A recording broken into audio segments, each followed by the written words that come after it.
దత్తపది దత్తపది ధారణ.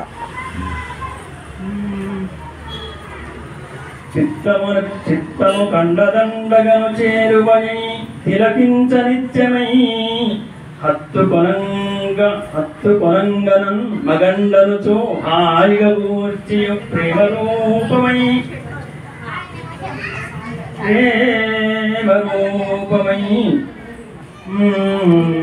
మొత్తం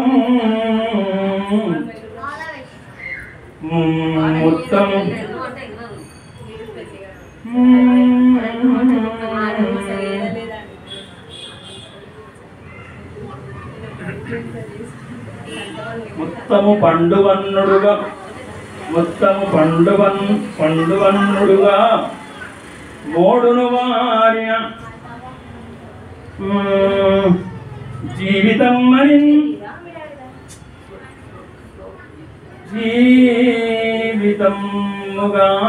జీవితముగా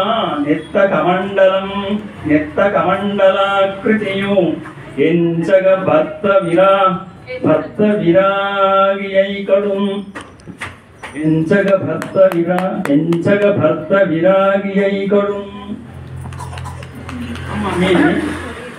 సమస్య ధారణ.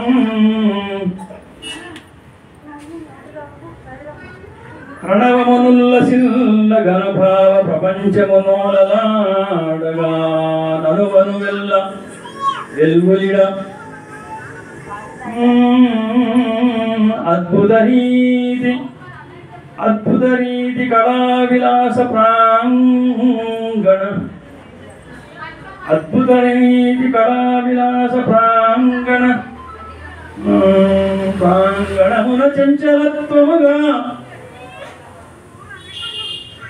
ప్రాంగణమున చంచలత్వముగా ఖ్యాతిగా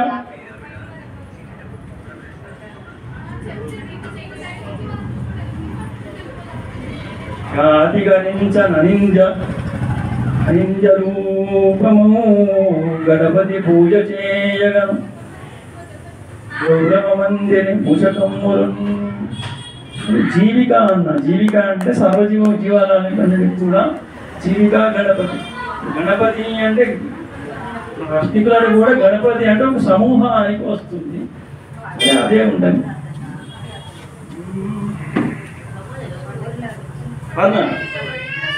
సప్తస్వర సంగీతం దీప్తిగా సారల్యదేయ తృప్తిని పంచం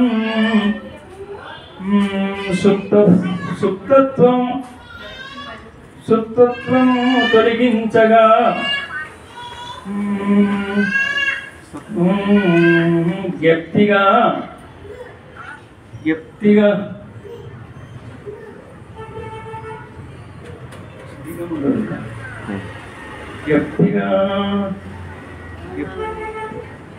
జ్ఞప్తిగా రాగాలనెల్ల సరిగమ పదము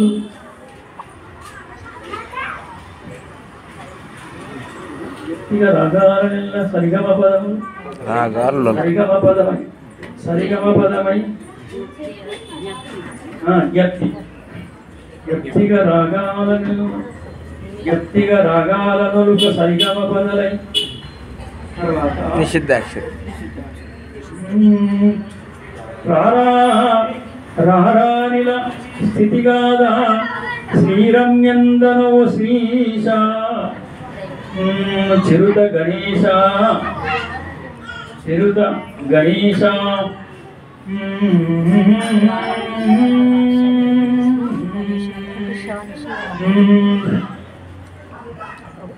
ధీరత నగజాతనుమై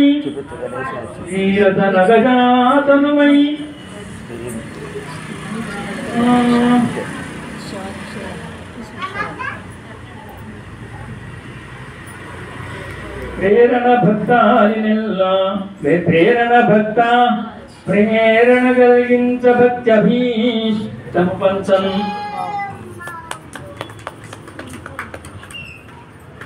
అయిపోయాయి. మీరు తీసుకోండి అట్లా.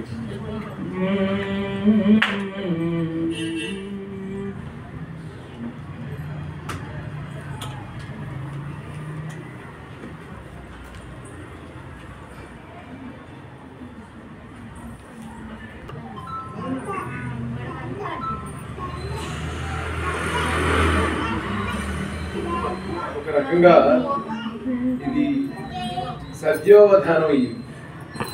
ఎందుకంటే ఒక్కొక్క ఆవృత్తిలో 2 పాదాలు చెప్పడం, ఆ చెప్పిన అప్పటికప్పుడే చెప్పి మళ్ళీ ముగించడం.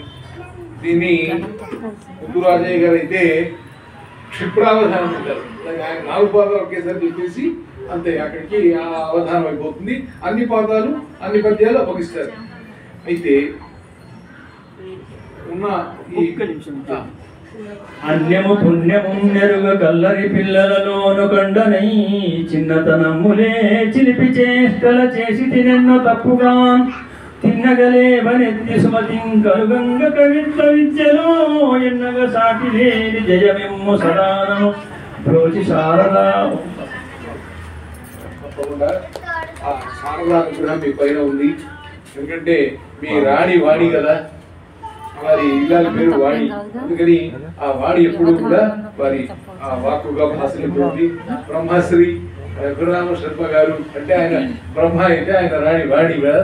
అందుకని బ్రహ్మశ్రీ రఘురామ శర్మ గారు అత్యద్భుతంగా ఈ అవధానాన్ని పూర్తి చేశారు. ఈ పండగ రాధాకృష్ణమూర్తి గారి సంకల్పం, స్వామి అనుగ్రహం, ఆ స్వామి గణపతి సకల గణాలకు అధిపతిగా నిలిస్తే ఇక్కడ అవధాని గారు వాగ్గణపతిగా ముందుకు వచ్చిన అవధానం చేశారు. ఉన్న పండితులు